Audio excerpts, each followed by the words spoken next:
Wow. Look at my face. Hi, y'all. I know y'all probably looking at my face like, wow, where does this guy just come from? I didn't always look like this. I promise you. I'm actually healing up pretty well, I think. This is what happens when you take pressed pills. Unfortunately, that's what I did. That's how I ended up with these scars on my face. It came from an airbag that deployed out and bruised my nose up in my face and my lip and my head. But I'm thankful and grateful because I could have died. I actually wrecked two cars in one day. That's my Audi and my wife's Chevy Malibu, all in one day, all in the same day. Wrecked one car and got out the hospital and came home. And while my wife was on the phone with the insurance adjuster, I hopped in her car, still heavily under the influence, and went and wrecked that car as well. But I get more in depth about that and what led up to all of that later on. I'm hoping that whoever sees my video, I also had stitches right here. I could have lost my eye. I could have lost my teeth. I could have broken my nose, but God bless me. I could have died. I could have killed someone else. But I'm here and I'm thankful and I'm grateful to be able to vent and talk.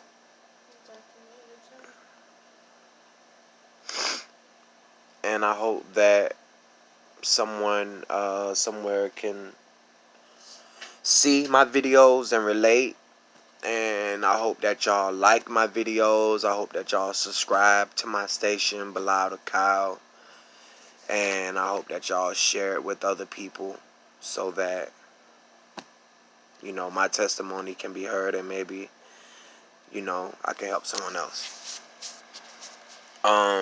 This is my very first video, so I'm not going to make it too long. It's going to be relatively short.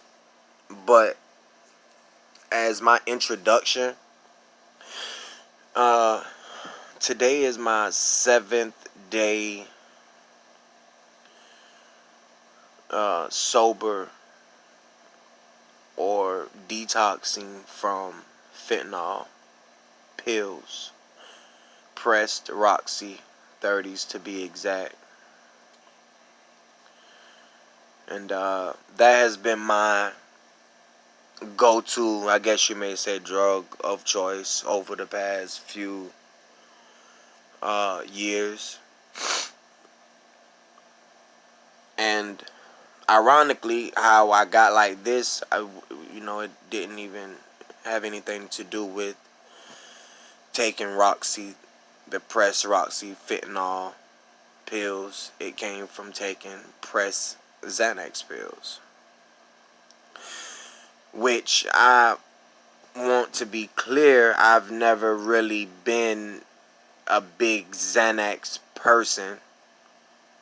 You know, Xanax is not something that I've really been big on ever in my life, but I have always taken Xanax here and there different times in my life, but never every day to the point where I would have withdrawals if I stopped. Only with opiates did that happen. So, Below the Cow. Here I'm going to be telling y'all about my testimony, letting y'all know about my life and what led up to me creating this station right here today. And allowing y'all to follow me through my detox. Um, and this is, I mean, just talking right now, it feels like I'm able to vent, because I talk my wife. I feel like I talk her insane, venting to her so much. And day 7, the diarrhea and the cold sweats and stuff has kind of subsided. I still have RLS occasionally. Some days it's here, some days it's not. But what's really on me is my urge, the unconscious urge I have to use. And when I say unconscious, it's like deep down inside, I don't want to use, but periodically throughout the day, I have these thoughts of using, not because of the fact that I want to take a pill, but because of the fact that I don't feel normal being sober. I feel unhappy, disgruntled. I feel depressed. I have a lack of energy. And I read all these videos, and I look at all these videos and read all this material, and I hear everyone talking about how you have to rewire your brain and whatnot, and how your brain has to rewire itself and get back used to, you know, not having all of that artificial stimulants that make your brain feel this type of, I guess, pleasure, you may say. So now your body has to get used to knowing what it is to feel normal again. And I don't feel it. And it's hard. I don't know whoever is watching this, if y'all, how many times y'all have detox. If you know what fentanyl is, it is awful. They say fentanyl is 10 times stronger than heroin, 50 times stronger than heroin. So whoever you are, if you've been freaking injecting heroin, I feel like you can relate to me and my struggle, because even though I may have not been injecting heroin into my veins, at the end of the day, when you try to stop, we both can relate to each other because of what we have to endure to be able to pass a drug test, to be able to be clean, to be able to turn your life around. We got to go through the same crappy scenarios. So we will relate to each other, whoever you are, whatever it is that you're going through. And that's what I want everybody that checks out my station to know.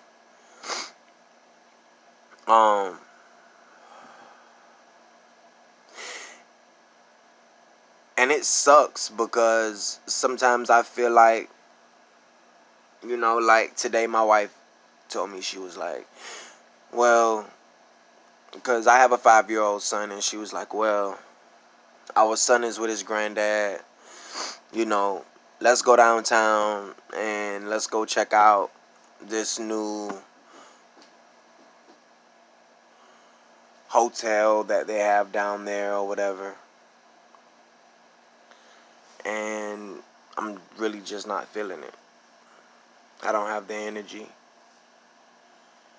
I don't have the will.